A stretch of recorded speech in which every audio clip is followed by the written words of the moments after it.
días, mi nombre es Evelyn Sujei Soria Gutiérrez. Y el mío, Saúl David Hernández Zamora. Somos estudiantes de la carrera de Arquitectura en el Instituto Tecnológico de Jiquilpan, cursando actualmente el cuarto semestre. Vamos a presentarles un video de la materia de análisis crítico. El video se tratará del análisis de una edificación, hablando de la capilla de Notre Dame de Duhaut. Se analizará particularmente una edificación de la época moderna, que en este caso será sobre la afamada obra del maestro Le Corbusier. La capilla de Notre Dame du Haut fue básicamente dedicada a enmarcar su contexto, tanto en la importancia de su emplazamiento en el paisaje de Ronchamp como los antecedentes históricos que llevaron a Le Corbusier a aceptar el encargo. Está ubicada en Ronchamp, Francia. Su cronología es de 1950 a 1955, de tipo capilla. Nace el 6 de octubre de 1887 y muere el 27 de agosto de 1965. Charles Edward Jeanneret Gris, más conocido a partir de la década de 1920 como Le Corbusier, fue un arquitecto y teórico de la arquitectura urbanista, pintor, escultor y hombre de letras suizo. Es considerado uno de los más claros exponentes de la arquitectura moderna. El encargo de la capilla de Ronchamp nace hacia 1950, cuando, después de terminar la Segunda Guerra Mundial, la iglesia de la comuna había sido destruida. Así, iniciando la reconstrucción, Le Corbusier es designado para proponer una nueva iglesia católica. Su idea fue construir un recinto en el que los materiales se presentasen en toda su pureza. Es una obra de expresividad poética en el que el autor quiso conseguir recrear un lugar de recogimiento, de silencio, de oración, de paz y armonía espiritual.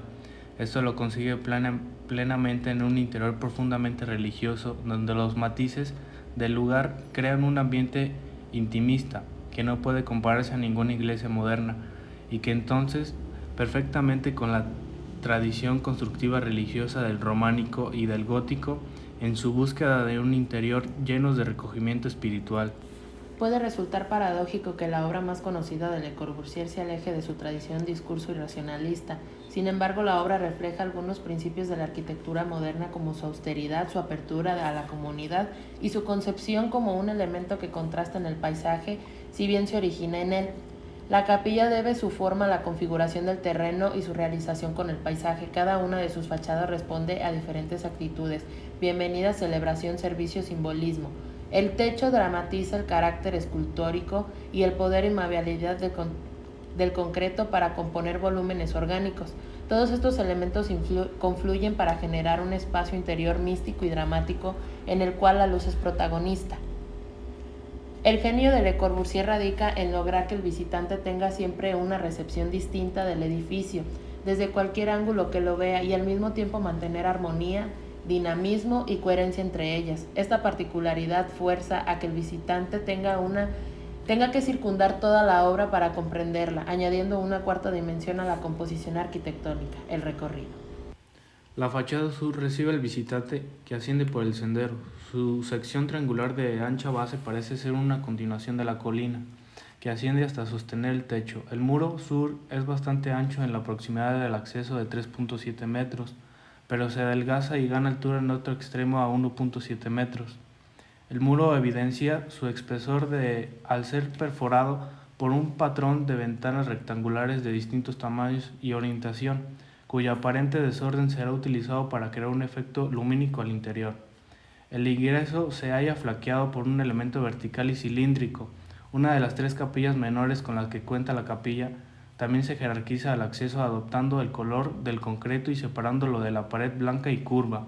La puerta en sí cuenta con un arte realizado por el propio Le Corbusier. Sin embargo, desde hace años esta puerta está clausurada y el ingreso a la capilla se da por la puerta posterior. Otro elemento en el acceso son los dos bloques pequeños de concreto visto que configuran un marco virtual a la puerta. Enfrentando una gran explanada para los fieles, esta fachada también cóncava acoge una pequeña capilla exterior. Es aquí donde se puede apreciar la potencia del volumen del techo que sobresale sobre la capilla. Además del techo, la capilla es enmarcada por el muro sur y por un volumen semicircular que juntos conforman una especie de cueva, que subraya el carácter receptivo que se quiso dar en esta zona, o de proscenio, que enfatiza su vocación de punto vocal en el paisaje. La pared es perforada por las diminutas penetraciones cuadradas y en el medio se inserta una urna con una imagen de la Virgen. Completamente la composición elementos de concreto visto como la mesa y el púlpito en su sencilla cruz de metal. En la fachada norte se agrupan las funciones de servicio, una entrada secundaria y unas escaleras. Este carácter más privado se caracteriza por su forma convexa. Frente a ella hay un espacio que es delimitado por unos árboles donde originalmente se ubica una torre campanario que no se construyó. Los elementos más llamativos de la fachada son las dos capillas que flanquean el ingreso secundario, ambas dispuestas simétricamente en torno al eje de la puerta. Sin embargo, no es un impacto abrupto, ya que por su forma invitan al acceso al interior. Fachada oeste. Es la única fachada ciega, cuyo trazo convexo vincula las fachadas principales con la posterior y donde el arquitecto muestra la naturaleza de las capillas, unas torres semicilíndricas a las que se ha practicado una abertura lateral. La verticalidad de las mismas es un contrapunto al carácter horizontal de la edificación. En el centro de la pared se ubica una gárgola que recoge el agua de las lluvias y la deriva a una fuente escultórica de concreto visto que se encuentra frente a ella. El techo está separado de las paredes por una fina ranura. Este hecho, que es más evidente desde el interior, que evidencia el interés del arquitecto por sugerir liviandad en la cobertura, a pesar de su masividad. De igual forma se apoya en columnas ocultas en los muros que no son portantes. El interior no es plenamente iluminado, por el contrario es más bien una iglesia oscura como son algunas iglesias góticas. Lo que resalta más es el dramatismo de la luz, hábilmente resuelta en distintas formas para enfatizar la naturaleza sacra del espacio. El efecto más impresionante proveniente del muro sur, aquel que goza de mayor incidencia solar, en donde la luz penetra por las pequeñas aberturas de vidrios de colores, la forma de las ventanas en el muro grueso cuyos cortes se ensanchan oblicuamente como un bisel, permiten que la luz se difumine suavemente al interior. El contraste, el muro este donde está el altar tiene una pequeña perforación que desde el interior semejan estrellas y el borde de las paredes destaca la separación en el techo demarcado por una línea de luz. Otra fuente de luz indirecta son las capillas. La luz ingresa lateralmente y se difunde a través de la superficie rugosa de las paredes curvas. El tipo de la luz, aunado a la verticalidad del espacio, transmite un carácter de alteza, elevación y sublimidad, un recurso que ha sido utilizado desde entonces por muchos arquitectos. La exquisitez de la concepción lumínica interior es enfatizada por la sencillez y austeridad del mobiliario interior. El piso es de concreto visto y se halla inclinado ligeramente hacia el altar. Las bancas se disponen en ángulo en dirección opuesta al altar, intuyó que para reforzarlo como punto focal en el espacio. La construcción del muro se realizó sobre la base de columnas angulares. El arriostramiento lateral se observa en la sección de los elementos interiores que representan el trazo continuo y los exteriores discontinuo.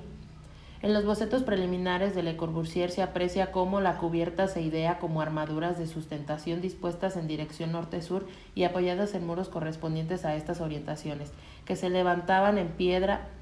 La rigidez innecesaria corría a cargo de la forma de las capillas y de las irregularidades del muro septentrional. El muro sur es de hormigón armado. Por último, puedo decir que los elementos de esta obra se interrumpen en incisiones precisas, en respuesta al programa de necesidades externas e internas, es decir, la capilla es extrovertida e introvertida, caracteriza en muchos sentidos la madurez de la obra de Le Corbusier. Y esto ha sido el análisis de la capilla de Notre Dame du Havre, espero haya sido de su agrado.